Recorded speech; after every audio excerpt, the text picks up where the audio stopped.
Big news! Sephora is now on Uber Eats. So if you find yourself facing a beauty emergency, like needing a last-minute gift, or you're just out of your favorite mascara, again, don't panic. We got you. Order now and get $10 off on Sephora orders of $50 or more on the Uber Eats app. Order now. Offer ends October 30th. One order per customer. Additional terms apply. See app for availability. Delivery fees may apply. Wish you could become a morning person? You know the type, up before the sun, early morning runs, first one to the office with donuts and a smile. How do they do it? Easy. With the new Galaxy Watch 8, sleep tracking and personalized insights from Samsung Health help you improve so you can wake up to a whole new you. One who, dare I say it, skips the snooze? It's possible. Train your sleep with Galaxy Watch 8. Learn more at Samsung.com. Requires compatible Samsung Galaxy phone, Samsung Health app, and Samsung account. You have a lot of folks who are like, the Jesus fish is just a sideways vulva with a tail. With a tail, sure, yeah. So it's this is all about worship of the divine feminine and that holy with vulva. Her tail. Yeah. Hey everybody, I'm Dan McClellan. And I'm Dan Beecher. You're listening to the Data Over Dogma podcast, where we increase public access to the academic study of the Bible and religion, and we combat the spread of misinformation about the same. How are things, Dan? We're going after a billionaire tonight. I'm stoked. Nice. It's it's nothing bad can happen to you if you take down a billionaire on your show, right? Not in this economy, no. With a man in the White House? No, don't think so. So, okay, the first thing we're doing, we're going to start off with a twisted scripture, and we're going to go after Peter Thiel, and that's pretty exciting. That's going to be a lot of fun. I don't think he's going to make us. I don't think he's going to use his kingmaker status on us anytime soon. And then, I don't think that was in the cards to begin with. But how dare you? How dare you? I think I had a shot. No. And then we're going to look. We're going to do a taking issue about a little bit of symbolism, a little bit of a star. The Magen David, yes, the Star of David, and a rather ridiculous conspiracy theory that I've been seeing popping up around social media of late. So, yes. All right, so let's just dive in with some twisted scripture. And as we said, this isn't one scripture that's being twisted. I feel like it's basically all scripture is being twisted, but there are a couple that have been called out specifically. Yeah, Peter Thiel, if you don't know, is a billionaire. He's one of the co-founders of PayPal. There's a very, very dorky picture of him and a pre all of the surgeries Elon Musk floating around that you probably should look up, because woof, how did we give those two so much power? But they have a lot of it, and Thiel has become a very prominent voice in Christian circles, and he's started an organization called Acts 17, which Acts is it's an acronym, or a backtronym is what they call it, for because he took the thing and went backwards with it. But it's I have it here somewhere. I don't know what it is. It stands for Acknowledging Christ in Technology and Society. And I went and read the entire chapter of Acts 17 to see what they're on about, or if it illuminates sort of what their mission is really. I don't know. Not a lot there. No, it's it's basically Paul bouncing around from city to city. He starts out in Thessalonica. Yeah, the uproar at Thessalonica. I've been to Thessaloniki. Yeah. Lovely area, lovely port. Yeah. City. It's one of the bigger cities of Greece now, isn't it? It is, yeah. And they've got their ruins. They've got some of that going on too. Sure. I was surprised to see around the corner from my hotel a TGI Fridays. Sure. When I visited there, went in, there was a European League basketball game on TV. Oh. And it was a surreal experience. There you go. But lovely area, love Thessaloniki, love Greece. But there's the uproar. Paul and Silas passing through. We got they go into Beroia. Yeah. Oh man, and then Paul gets to Athens. Yeah. And there's all the what have you. All the what have you. That's where he's quoting some Greek poets, since we are God's offspring, all that kind of stuff. Yeah.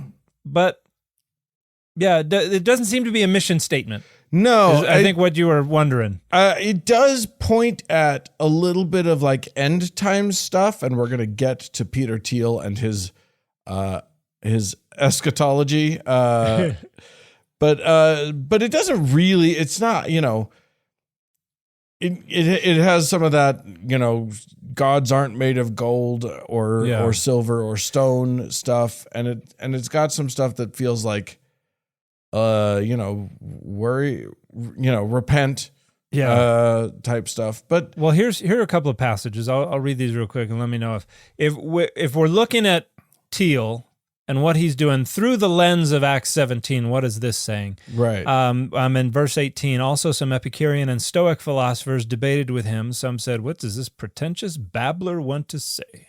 Others said, he seems to be a proclaimer of foreign deities. This was because he was telling the good news about Jesus and the resurrection. So they took him and brought him to the Areopagus. That's Mars Hill. That's the stone outcropping that is just west of the Acropolis. Okay. And asked him, may we know what this new teaching is that you are presenting? It sounds rather strange to us, so we would like to know what it means. Now, so I wonder if the idea is that they're the proclaimers of this new philosophy that everybody wants to know about. Yeah, it's basically this. He's like, hey, let me tell you about Jesus, and that's kind of it. But we do have an actual manifesto on the website of for the Acts 17 collective. Yes, that's true. Yeah, and I'll just read the beginning of this just so we can see how this casts any illumination on what this chapter has to do with anything at all. A manifesto for the curious, the creators, and the culture shapers. As humans, we are all made to worship, and we'll worship something if we don't worship God. Not true. I but hate that so much. I hear that everybody worships something. No, as an atheist out in the world, I won't say prominent, but as one that is a public atheist, okay. I get that all the time. Well, what do you worship then? Yeah. Well, nothing. Am I allowed to just? Yeah. I don't think I worship anything. I'm just out here living a life. I don't know what you're talking about. And if you've decided you want everyone to be worshiping something, and then you just redefine worship so that it becomes something that everyone does, you're kind of giving away the store there. So he continues. What are you putting your faith in? What are you worshiping? I don't know about y'all, but we put our faith in blast hard cheese. That is a deep cut.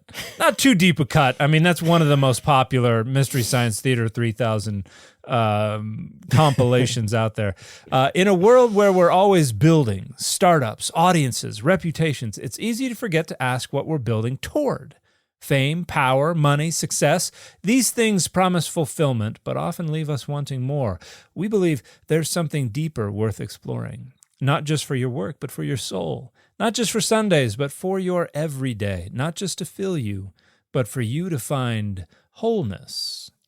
Great. All of that is fine and platitudinalistic. Platitudinous. Yes. It's to the max. Platitude. It's a platypus, is what it is. Perry the platypus? But the thing about it is that underneath that, and one of the things that they're really going after is trying to capture people in Silicon Valley. Yes.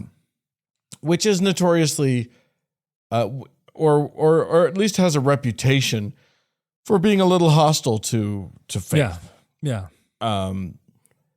But they seem to be making good ground, and sort of leading the charge. One of the banner bearers, or perhaps the prophet of this movement, is Peter Thiel. So let's talk a bit about him and sort of what he has been saying, because he is also quite. He can be very tight-lipped. He plays his cards pretty close to the chest, but he's starting to sort of come out of his shell. This is the guy, by the way, that we have to thank for J.D. Vance. Like, he backed J.D. Vance when for no good reason. What is Vance doing that this guy's other than this is all there are pieces that are missing. Let's just put it that way. So I'm just perusing his Wikipedia entry, which is voluminous. But I just read this. Just stopped on a sentence. Thiel confirmed that he had funded Hulk Hogan. So what does that mean? Okay. Gawker had previously outed Thiel as gay, and then when the Bolia v. Gawker lawsuit ended up with Gawker losing the case, Thiel confirmed that he had funded Hulk Hogan.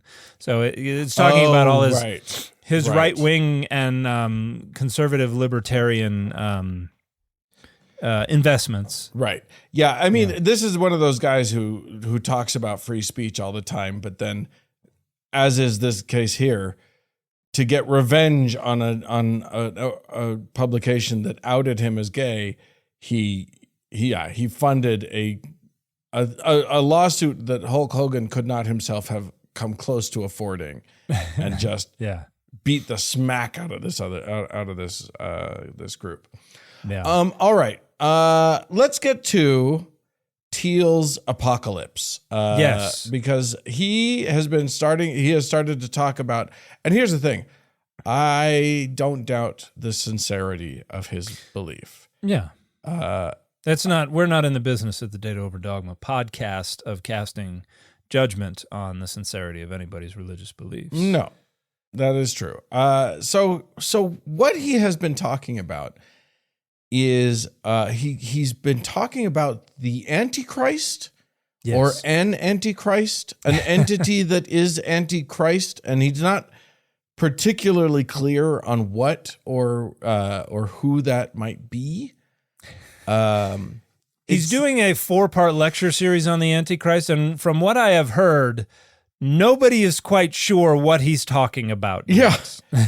Yeah, it seems like it might be the one world government might be the Antichrist or whatever. He definitely believes that a one world government is a bad thing and it's coming. And I first heard about this. I was telling you before we hit record, I started getting a flood of requests to respond to this interview that he did when I was in Italy with my family, and was like, I can't do this right now, man. I don't know what this dude is talking about, but I can't do this. And it was an interview where he's talking about transhumanism, and then goes into Antichrist stuff, and he appealed to a scripture. This is what stuck out from me.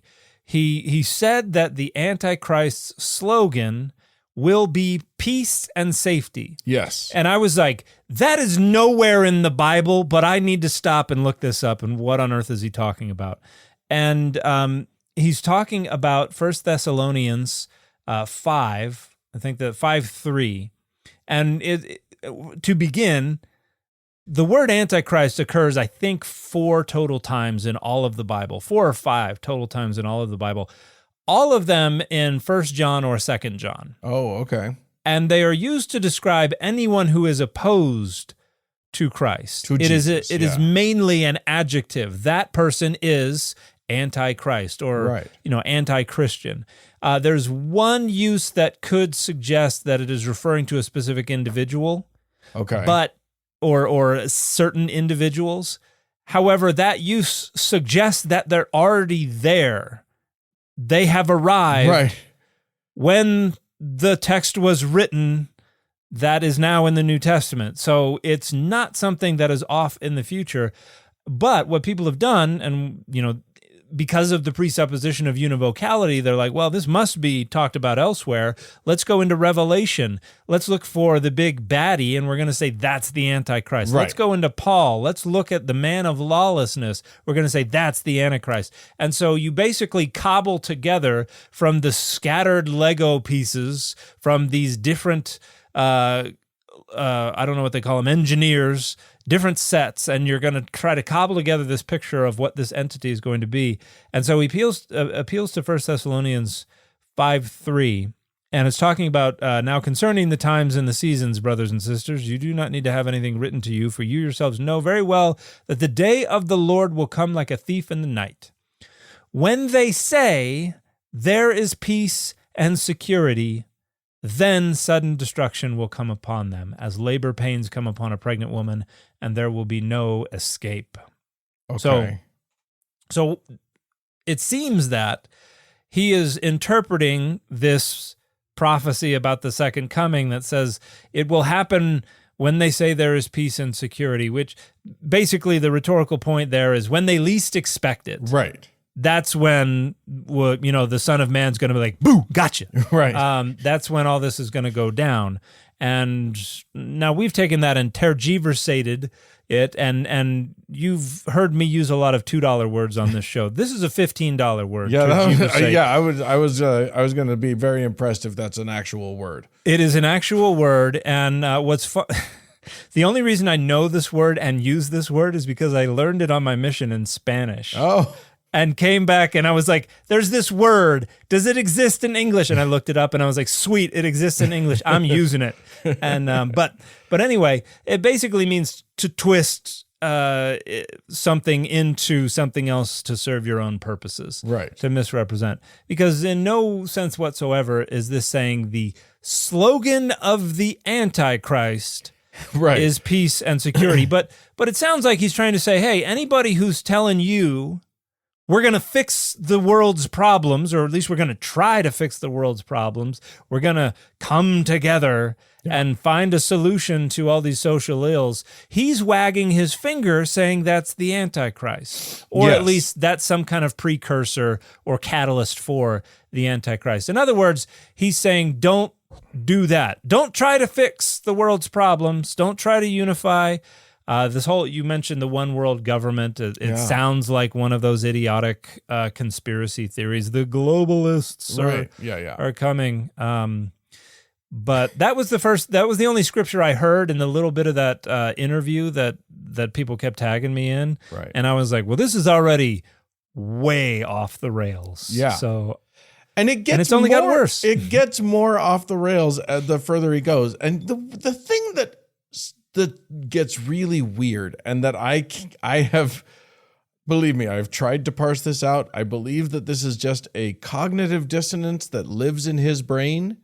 I believe that he has just made peace with something that directly contradicts himself, which is that he talks about how this one world government is coming. They're talking about peace and safety, so we should be worried about that. And they're going to make he's worried about state control and regulation and all this stuff. He's worried about a totalitarian regime. Uh-huh. But yet one of the main points that he makes with these as his data points is we should not regulate AI, biotech. Like, technology should not be regulated because it's what's going to save us. Yeah, what I do shouldn't be regulated. It's only what everybody else does and should be regulated. It becomes clear why his theology is like this when you look at his investment portfolio, which includes just lists of defense contracting. He's the founder of Palantir, which is a battlefield intel, like data aggregator sort of thing. But he's also heavily invested in a company called Anduril Industries, which is drones and like AI like border defense towers that will just. So it's Skynet. He's starting Skynet. He is Skynet. Yeah. Like, it's so crazy. He's invested in a bunch of different startups for cybersecurity and various. Yeah. Like Cyberdyne Systems is where it's going to go next, and then it'll go to Skynet. Yeah. And yet and all of these are tools that he will sell to governments. Yes. That are already funded by governments and so, like, how is this going to prevent the thing that he's scared of, the thing that he is talking about? It's literally what is going to obviously bring about the apocalypse that he's worried about. Yeah, he doesn't seem to be. We're on the sci-fi thing. You spend so much time worrying about if you could, you didn't bother to think about if you should. That's right. He is going to make badly dinosaurs. quote Goldblum. Yes, going to make dinosaurs. I don't know where his transhumanism is going to take him. Yeah, that's right. Certainly not off the table. Right. He's going to try and get his own consciousness implanted into a T-Rex or something. Fall always feels like a reset, and particularly for me, it's back to school. I have 3 different kids at 3 different schools. So in addition to the full-time job I have of just reading the emails I get from their schools, dropping them off and picking them up as a second full-time job, finding time to cook can be tough. The last thing I want to do when it's lunchtime is start chopping up an onion or something like that. It's the worst, and that's why I love Factor. Their chef-prepared, dietitian-approved meals make it easy to stay on track and enjoy something comforting and delicious no matter how hectic the season gets. It's really easy. They taste phenomenal. Yeah, they've got such a wide selection of weekly meal options. They have premium seafood choices like salmon, shrimp, all at no extra cost. You're going to get your wellness goals hit, which I think is really great. You get a GLP-1 friendly meals, Mediterranean diet stuff, just a bunch of good for you food, and it's delicious. And also, they've got some Asian inspired meals with flavors influenced by China, Thailand, and more. It is amazing. It's so good, so easy. 97% of customers say that Factor helped them live a healthier life. We both love Factor. We think you will too. Eat smart at factormeals.com/dogma50off and use code dogma50off to get 50% off your first box plus free breakfast for 1 year. That's code dogma50off at factormeals.com for 50% off your first box plus free breakfast for 1 year. Get delicious, ready-to-eat meals delivered with Factor. Offer only valid for new Factor customers with code and qualifying auto-renewing subscription purchase. Hey, friends, if you're still overpaying for wireless, it is time to say yes to saying no. At Mint Mobile, their favorite word is no. No contracts, no monthly bills, no overages, no hidden fees, no BS. Here's why I said yes to making the switch and getting premium wireless for $15 a month. Well, here's why I said yes to it. Oh, you're going to just jump in. I see how this works. Okay, well, I didn't know if you were going to carry on. Here's with why the Dan said yes. I think it's good. So anyway, I have a better reason than you, I think. I think you do. So we got phones for our teenage daughters, and we use Mint Wireless, and the service is phenomenal. It's so easy. I think I've told the story before. I was taking my daughter up to Vancouver for a very special concert, and we crossed the border, and I was like, oh, crap, I forgot. International roaming, all this kind of stuff. And she got a little text on her phone while I was worrying about this saying, welcome to Canada, you're all set. And she had everything she needed. It was phenomenal. With Mint Mobile, you can ditch overpriced wireless and their jaw-dropping monthly bills, the unexpected overages and hidden fees. Plans start at $15 a month at Mint. All plans come with high-speed data and unlimited talk and text delivered on the nation's largest 5G network. You can use your own phone with any Mint Mobile plan and bring your phone number along with all your existing contacts. I use this service. I think you should too. Yeah, why would you want to pay more to the big companies when somebody's going to give you the same or better quality for less? If you're ready to say yes to saying no, make the switch at mintmobile.com/dogma. That's mintmobile.com/dogma. Upfront payment of $45 required, equivalent to $15 a month. Limited time new customer offer for first 3 months only. Speeds may slow above 35 gigabytes on unlimited plan. Taxes and fees extra. See Mint Mobile for details. It's just such a weird theology. The other like biblical reference that I've seen him make that I think is also telling about him and who he is.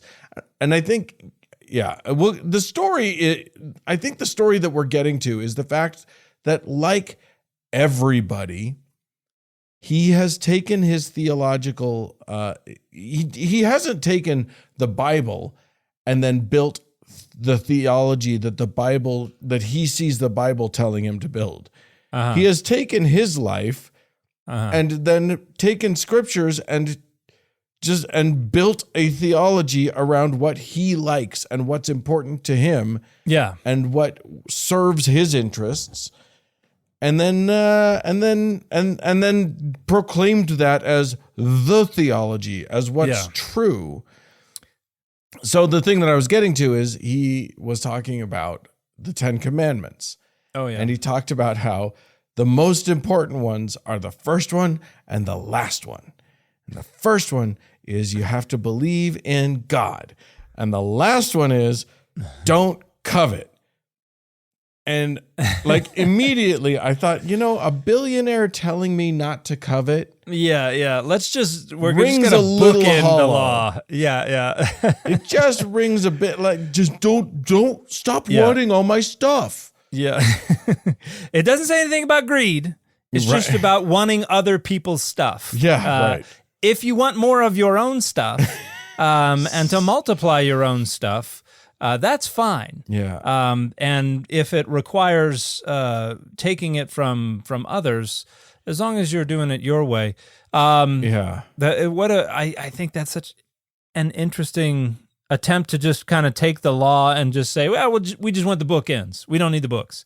But it does suggest, and this is how religion works, that he's just being guided by his intuitions, which are all about self-preservation and about increasing one's own standing and one's own access to power and resources. So he's basically like, ooh, this is and intuitively, probably not consciously, hopefully not consciously, but intuitively, his subconscious is going, this is a nice little instrument for us to play with, for us to advance our own interests and structure power and values. And I think it's odd, I'm looking at the manifesto for the Acts 17 Collective, and there's a section that says what we offer. It says we host speaker events where real conversations happen, where tech founders, producers, designers, and creatives talk candidly about how faith and work collide, where Jesus is at the center, not as an obligation, but as an invitation. And I am made of questions. Yeah. It's kind of like I'm thinking of what was the comedy show with was it called Silicon Valley? Oh yeah. I'm thinking of that, but they're sprinkling in some Jesus. Yeah. Let's just give this just a Jesus-y vibe, but everything else stays the same. Yeah. It is very clearly like their whole thing is how do we invite tech bros into Christianity but without making them question the morality of any of the things that they're doing because obviously you're going to lose them if you make them question the morale, because there are serious ethical and moral questions to 90% of what Silicon Valley is producing right now. And no one wants to ask those questions. The reason that the Thiel is fighting against any kind of regulation is because he doesn't want any of these ethical and moral questions to get in the way of him just making gobs of money. Yeah, like Palantir sounds like an apocalyptic, like that is Skynet. It's like we're going to create this thing that just collects all the data on everybody. Yeah. And it's like the moral problems with that, the ethical issues with that. But if you're just like, hey, all that matters is you believe and you don't come after my stuff. Yeah. Like if that's your theology, then the ethical dilemmas just disappear like a fart in the wind. We don't care about any of that. And if the Satan-led bad guys are coming, you got to have some drones to kill them. You know what I mean? Like just get some AI drones. Arming AI is what's happening right now. Is what's next. And Daddy, that is some, some bad ideas. You and I both know how bad AI is at the most basic of commands. Yeah. And we had the episode that we did with April LaJoy asking about her book, Star Spangled Jesus, and we plugged that into ChatGPT over and over and over and over again, and it could not understand that this book was written by a woman, and kept hallucinating all these different authors. Yeah.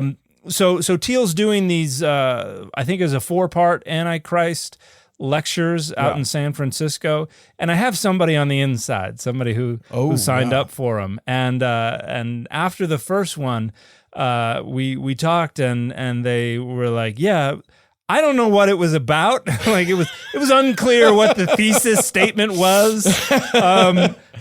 But they told me that there was only one scripture that was even mentioned in the whole first lecture.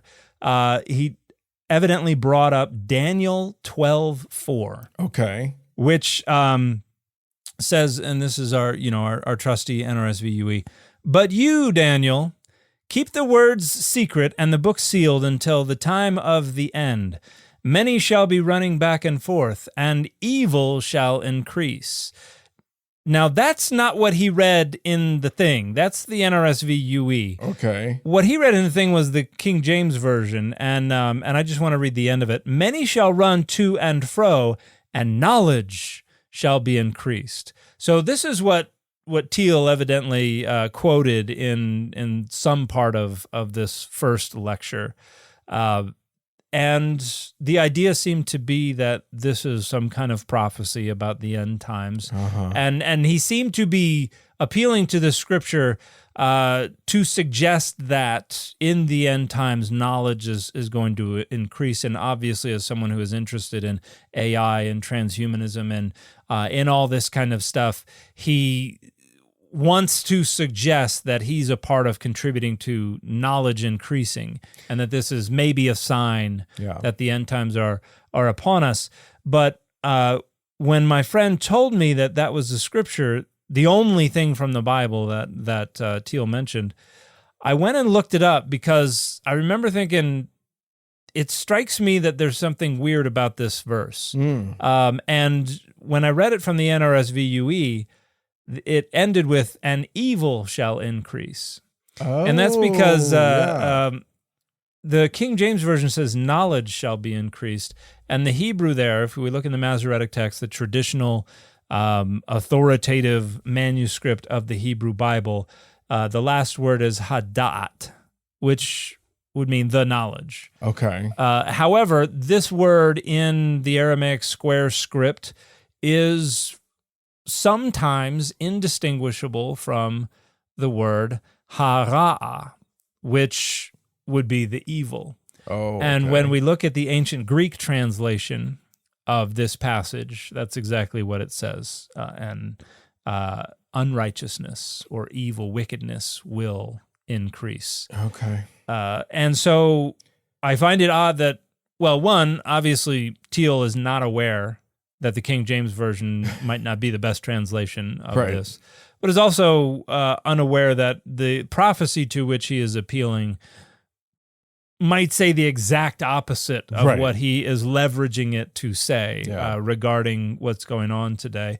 but also might be a little prophetic in and of itself, given what we've talked about regarding the ethical, the moral Right. quandaries, risks, problems, quagmire of things like unrestricted AI and Palantir and getting all and this gathering information onto the internet. intel on all of us and all of this sort And of making thing, it available to the highest bidder or to somebody like Donald Trump who can't even read the word acetaminophen right. without He just. got there eventually. But he had to comment on what a bizarre word this was. Yeah. It's like, have you? Like he's the kind of person where if he said it's a banana, what can it cost? $10? I would not bat an eye.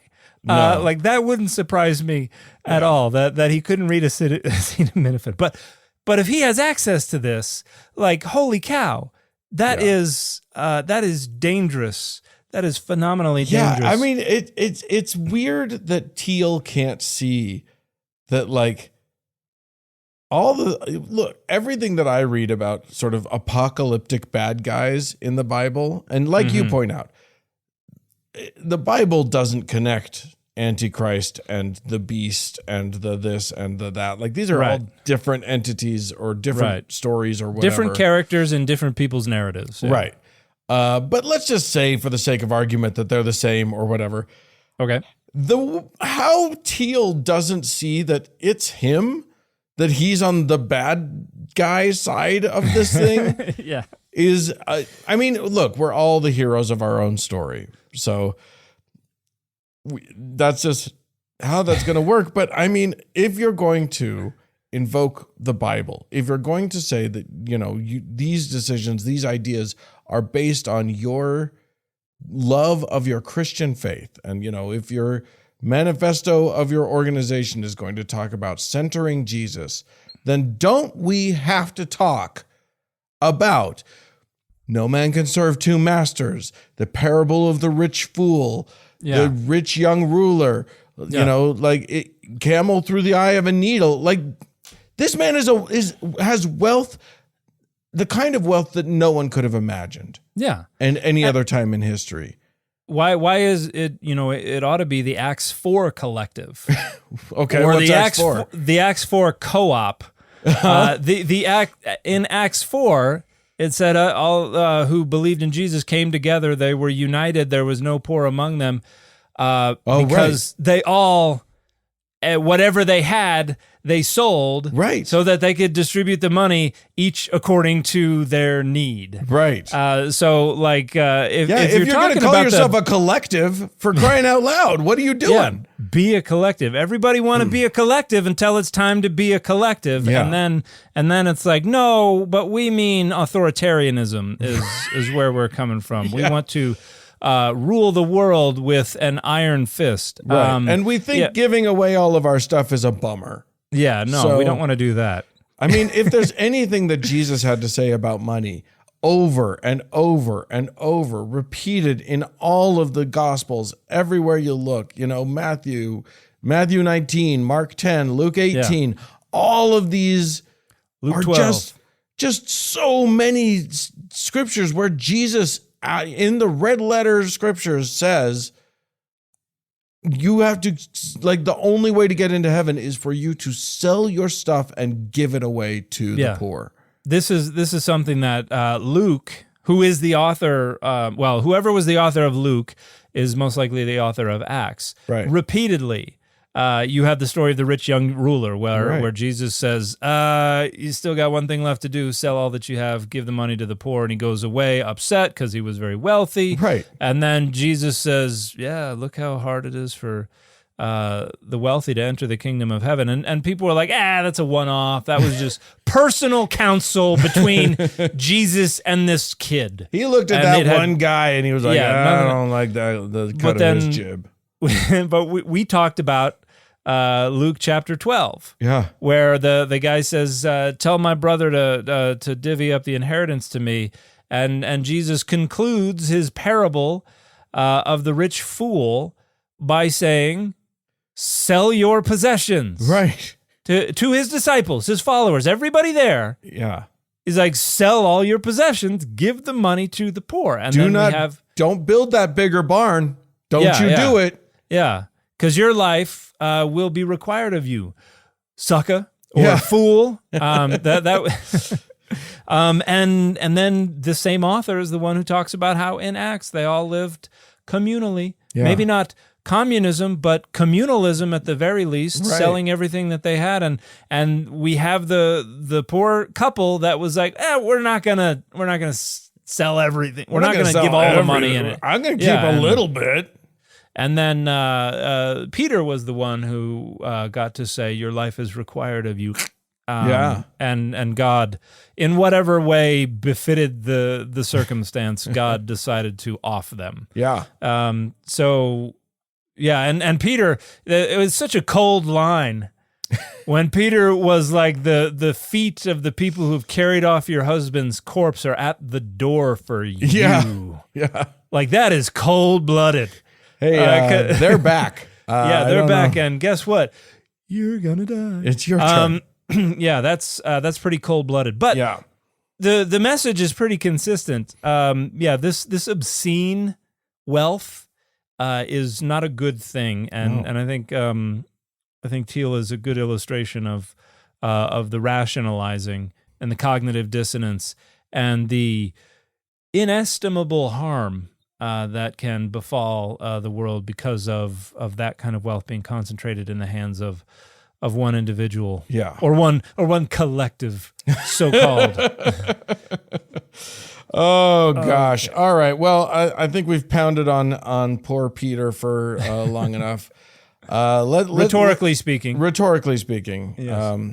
I don't know what I'd do if I were actually in his presence. Probably just sell out completely and let him just...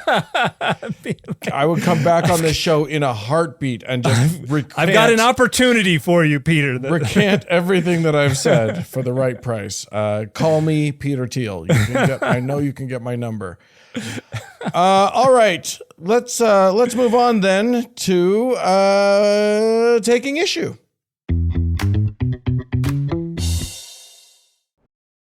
This episode is brought to you by Nespresso and Samra Origins by the Weekend Coffee Collection. Introducing Samra Origins. My collaboration with Nespresso is a connection to my roots, to my mother, Samra. Coffee that hits the right notes. It transports you. Crafted with unique notes and bold, soaring flavors. Experience a taste that moves you. Nespresso and Samra Origins. Discover more at Nespresso.com. Dripping in gold? That's cool. Dripping in Velveeta's supremely creamy golden cheesiness? That's respect. Elevate your drip with Velveeta's range of outrageously delicious dips and dishes. Shells, cheese, melty blocks, and heat and eat queso that go all in on indulgence. Flex on your fam with a creamy, cheesy masterpiece and go all in on what you love with Velveeta. Respect the drip and satisfy your cravings. Bring home the drip with Velveeta. This episode is brought to you by Indeed. When your computer breaks, you don't wait for it to magically start working again. You fix the problem. So why wait to hire the people your company desperately needs? Use Indeed's sponsored jobs to hire top talent fast. And even better, you only pay for results. There's no need to wait. Speed up your hiring with a $75 sponsored job credit at Indeed.com/podcast. Terms and conditions apply. And what we're taking issue with is a star. So this is an idiotic and an anti-Semitic conspiracy theory that I've seen I don't know how many times on social media, and I've made a handful of videos over the years about this, but there are some folks out there who like to suggest that the Star of David, well, first off, the Star of David is not in the Bible. Right. This is the six-pointed star that is sort of the de facto symbol of Judaism and of the state of Israel in general. On the Israeli flag. Yeah. An upward pointed triangle over a downward pointed triangle or under. Yeah. Or they creating a could six-point be star. pointed sort of diagonally too. Diagonally, yeah. It's these are equilateral triangles. They point in three directions. So just have fun with that. Yeah. Take and that for so- what it's worth. Yeah, it's a hexagram. Yeah. So we have hexagrams and pentagrams and all manner of gram. That Your various are, grams. Yeah, you're that are used as geographic. Oh my gosh, what's the word? Geometric designs that are used in architecture and iconography and stuff like that. Yeah. Like we can find this in India going back to like 1000 BCE, like all over the world. The hexagram is just, people make hexagrams. Yeah. Okay? It's a pretty simple but fun to look at image. Yeah. And we see it there's a hexagram on the cover, the front of the Leningrad Codex, which is the Masoretic text, the oldest complete edition of the Hebrew Bible, dates to about 1008 CE. There's a hexagram on the cover of that. Okay. It's if you go visit Capernaum, and now's don't go. But if wrong you go, time. not time to be over there for touristy purposes. But if you in Capernaum, they have some of the old like stone lintels from the not the thing you make soup with, but the thing that the architectural feature, the over the door yeah bit of stone or whatever. yeah. And they have these from a synagogue that's from like the 3rd or 4th century CE from Capernaum. And you can see a hexagram carved into that, and then a pentagram right next to it. So anyway, because it really didn't become associated like formally with Judaism until like the 19th century. Oh, really? Yeah, like you see it being used starting in like the 14th century as something that's not just a fun design, but something that is symbolic of Judaism. That they're identifying with themselves. Yeah, in some way. yeah. Okay. 19th century is when it becomes associated more saliently with Zionism. So, but there's a theory that it was borrowed from an occult symbol. Yes. An occult symbol that's mentioned in the Bible. Oh, that's exciting. Yes. They say it is the Star of Remphan. Which Now- I went to a Ren fair. Wait, no? Okay. No, What- you went to Burning Man. That's true. I'm pretty yes. sure they think that that's Remphan. I'm pretty sure. They would definitely associate it. Yeah, don't put any stars up at Burning Man because they're going to get you. They'll only tell you you're Yeah. worshiping Remphan. So what is a Remphan? What What is a Remphan? We don't know for sure, but it is probably some kind of deity associated with Saturn. Now, Okay. Remphan occurs only once in the New Testament. It's in Acts chapter 7, verse 43, and this is where Stephen he's about to be martyred, but he is lecturing the folks on the history, gives like a real brief history of Israel and Judaism, and quotes a passage from Amos 5:26, and we'll get to Amos, but in Acts 7:43, Stephen says, "No, you took along the tent of Moloch and the star of your god Remphan, the images that you made to worship."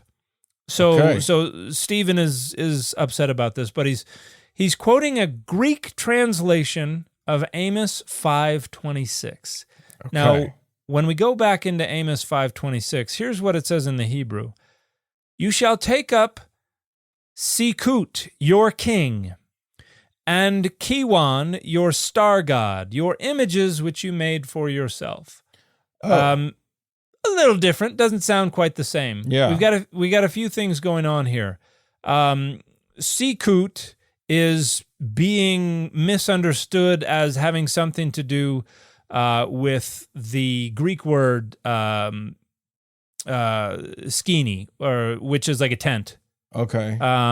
So it is being misunderstood as a reference to a tent. So in Acts it says, you took along the tent of Moloch.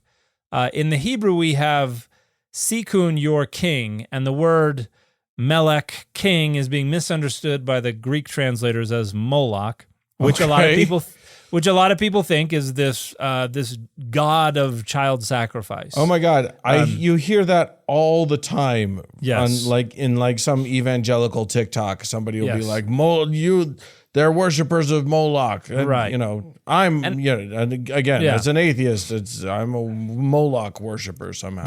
Yeah. Cats and dogs living together. Mass hysteria. Yes. But there was never any deity named Moloch that was worshipped in the ancient world. I think we've done an episode on this. Haven't we done an episode on this? We've mentioned it. I don't know Okay. if we've done a whole episode of it.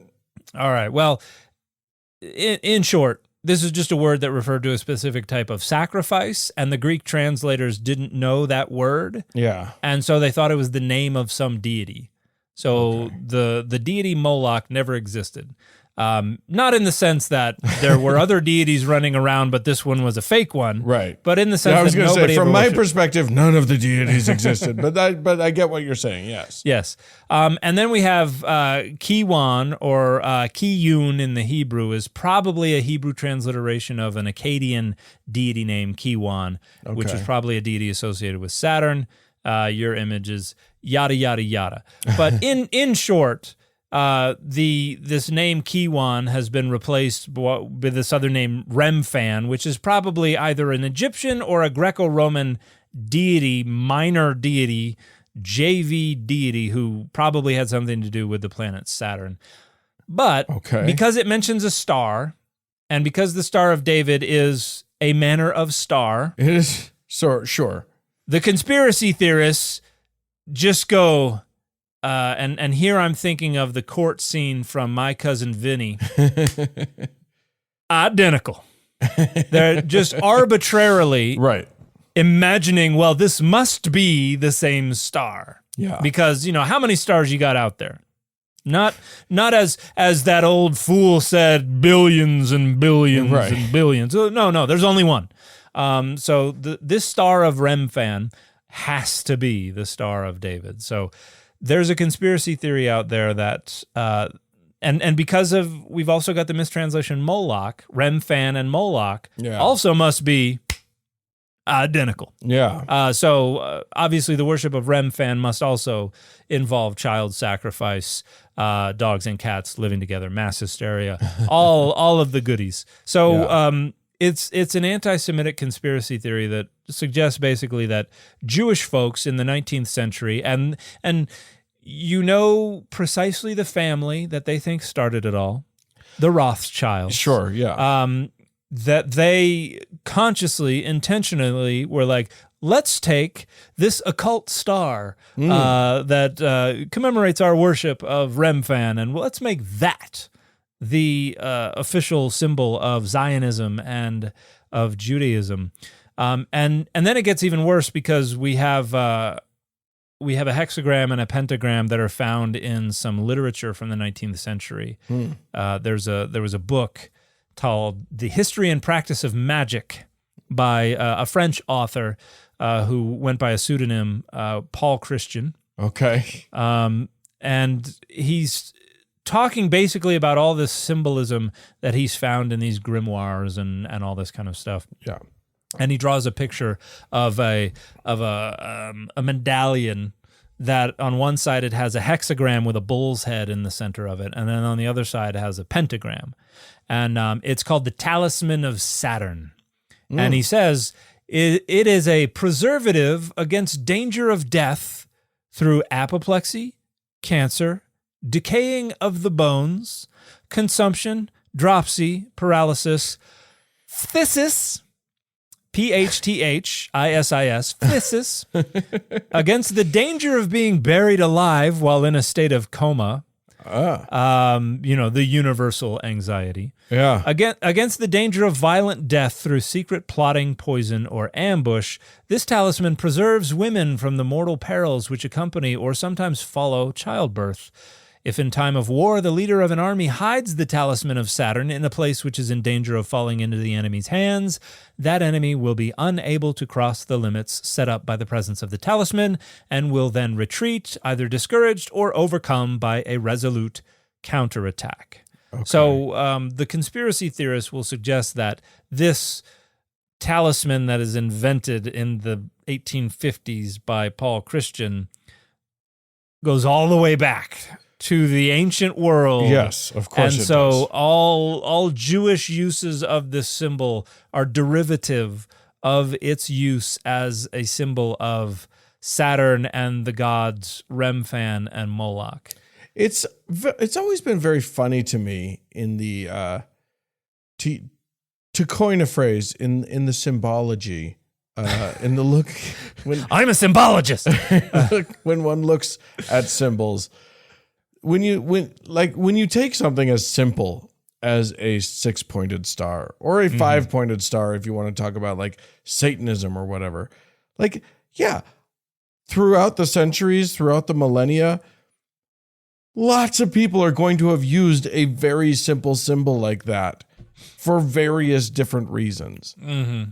And, it does, the fact that one, if, for instance, a group of people who are naughty start using a star, a 6-pointed star as their symbol too, that's not a reflection on another group of people that are just using it for their symbol. You know what I mean? Yeah. Like, They don't have inherent meaning. no. Just like all words. Yeah. They mean what people use them to mean, and that's one of the foundations of conspiracy theories. Yeah. Is this symbol that we think means one thing way over here must mean that same thing way over there. Right. The fact that Hitler started using a swastika doesn't affect what it meant for centuries before to the Hindu people Yes. who used a swastika. Like, Yes. it doesn't mean that they were for those many centuries, anti-Semitic and Yes. and interested in the promotion of the Aryan race or something. Yes. Not fascists. Right. Um, Although the word Aryan does come from sort of India. Now I'm in a really weird place. Okay. Now I've got a conspiracy theory. I'm working on it. I'll come back to y'all with it. Keep your hand on the rope. Don't get too. There's another shape. There's some conspiracy theories associated with this. Do you know what a mandorla is? I think Have you're you heard that pronouncing it word? wrong. Mandala. No. Mandorlian. No, The Mandorlian. Mandorlian. No, a mandorla is an almond shape. So if you take two circles and you move them so that you have kind of two semicircles that connect and create an almond shape. Okay, yes. That is a mandorla. Right. And that has been a very common geometric, not geographic, geometric design throughout history around the world. Sure. But in some places it has been used as symbolic of a vulva. Right. And so you have a lot of folks who are like, the Jesus fish is just a sideways vulva with a tail. With a tail, sure, With a tail, yeah. That's so it's all this is all about worship of the divine feminine and that holy vulva. Tail. Yeah, but yeah, you get this all the time where people are like, "Don't you see the connection?" It's like, well, I see that one group is using a symbol one way and another group is using a symbol another way, and you want to insist that you're in charge of what those symbols are allowed to mean. Right. And it just doesn't work like that. So, yeah. Ooh. But the conspiracy theories are wild regarding the Magen David, the Star of David. Well, let's get back to the Star of David. Just briefly, can you talk about why is it called that? How is it linked to David? Well, I think you had some people who were probably imagining that this symbol went back. Some people think that it was, it would have been on the banners that King David flew, or people imagine that this was carved into the pillars in the palace of King David. Right. You also have it connected with the lion. You see that from time to time, and including in Rastafarian cultures. Okay. You will have a lion and the Star of David put together. Okay. The fact that you had an early connection between the star and Solomon. So like the Key of Solomon is one of those old grimoire type texts that some people think the Star of David goes back to. And it is sometimes has been known as the Seal of Solomon. Yeah. I think that's probably how it gets connected with David, but I don't know how far back the name Star of David is. That's so interesting. It's just, it does. And it's in the Kabbalah is probably where medieval Jewish mystical literature is where it probably has the main association with. All right. With King David. That's fascinating to me because it feels like, this has just been the symbol of Judaism since time immemorial, but obviously that's just not the case. And no, we should do the cross next. We should the cross. That would be an interesting one to do also. That would be an interesting one. Well, we haven't done a show on why we think Jesus was crucified on a T-shaped cross, have we? No. Because that gets into the Jehovah's Witnesses because are you not aware? They just do like a stake. A stake, yeah. Yeah. Well, we'll have to figure all that out. Yeah, we'll have to sort out the cross. That's a good one for next time. The morning of our recording when we text each other, going, "What are we going to talk about today?" We'll Don't think about give that. away Doing our the cross, dirty doing secrets. The crucifix. Yeah, we wear our hearts on our sleeves here. But yeah, it is throughout the Kabbalistic usage. Are you just reading Wikipedia right now? No. I just want to know. No. Okay. I'm looking at the internet, but not Wikipedia. Okay. Anyway, I think it's a fascinating thing. Did you have more on that? No, I think I'm done complaining. I about sprung this that idiotic. on you. I admit that question about like the association with David. You and I should have looked that up before. We hadn't talked about it. That's my fault. Anyway. I should look up a lot of stuff before we start recording the show. You should do any amount of prep work before we start and not just rely on the fact that you have whatever brain you were given to just remember almost all of the stuff. But I sure am grateful for that brain. I think it's fun. So there you go, friends. That's the Star of David. Hopefully Peter Thiel doesn't start talking about it as being the symbol of the antichrist or something. Remfan. Yeah. Or actually, some manuscripts say Rayfan, some say Ryfam, some say Rofan. Okay. It's written a bunch of different ways. We're not sure exactly what it is, but the conspiracy theorists all say Remfan. Okay. Because I think maybe that sounds the creepiest. I don't know. Yeah. All right. Well, look out for Remfan. If you see him and you want to let us know where he's at and what he means. And otherwise, if you would like to become a part of making this show happen and be one of our favorite people, you can become one of our patrons. Go over to patreon.com/Data Over Dogma. And there you can join up. You can get access to an early and ad-free version of every episode, as well as potentially access to our after party where there's bonus content literally every week. And we sure do appreciate that. Our show was edited by Roger Gowdy. Thank you so much for tuning in. We'll talk to you again next week. Bye, everybody. Data Over Dogma is a member of the Airwave Media Network. It is a production of Data Over Dogma Media, LLC, copyright 2025, all rights reserved. Spend less time staying in the know about all things gaming and more time actually watching and playing what you want with the IGN Daily Update podcast. All you need is a few minutes to hear the latest from IGN on the world of video games, movies, and television with news, previews, and reviews. So listen and subscribe to the IGN Daily Update wherever you get your podcasts. That's the IGN Daily Update, wherever you get your podcasts. If you like this podcast, can we recommend another one? It's called Big Picture Science. You can hear it wherever you get your podcasts, and its name tells part of the story.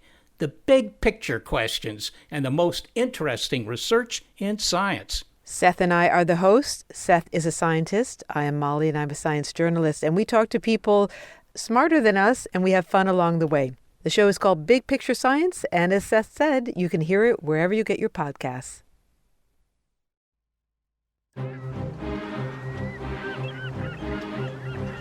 Hello, this is Matt from the Explorers Podcast. I want to invite you to join me on the voyages and journeys of the most famous explorers in the history of the world. These are the thrilling and captivating stories of Magellan, Shackleton, Lewis and Clark, and so many other famous and not so famous adventurers from throughout history. Go to explorerspodcast.com or just look us up on your podcast app.